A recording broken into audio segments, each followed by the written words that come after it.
আসসালামু আলাইকুম বন্ধুরা, আমার চ্যানেলে আপনাদের ওয়েলকাম আছে। তো আজকে আমি বানাবো ইলিশ ভাপা। তো চলো কিভাবে বানাবো একবার রেসিপিটা দেখে নিন।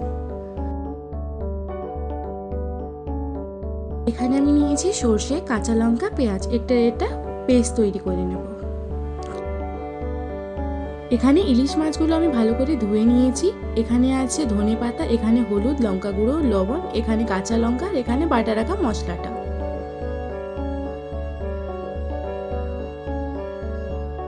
এবারে ইলিশ মাছের মধ্যে আমরা বাটা রাখা মশলাটা নুন, হলুদ, লঙ্কা গুঁড়ো আর সরষে তেল দিয়ে ভালো করে এটাকে মেখে নেব।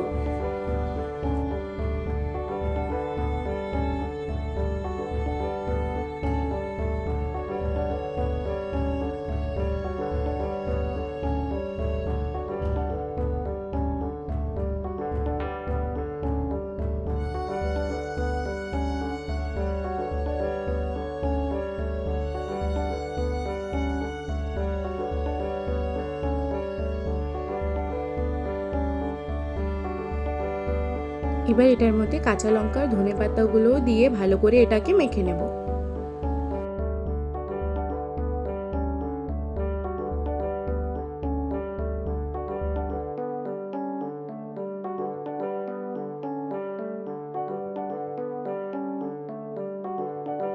এবার এই মাছগুলো আমরা কড়াইতে দিয়ে দেব।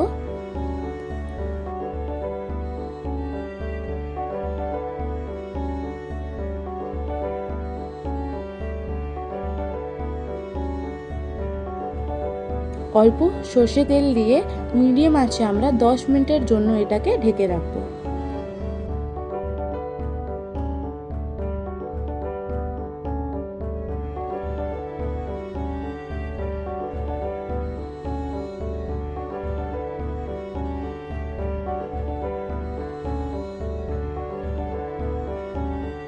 ইলিশ ভাপাটা প্রায় কমপ্লিট হয়ে গেছে। আপনারা বাড়িতে এরকম বানিয়ে দেখবেন আর আমাকে কমেন্ট করে জানাবেন যে কেমন হয়েছে।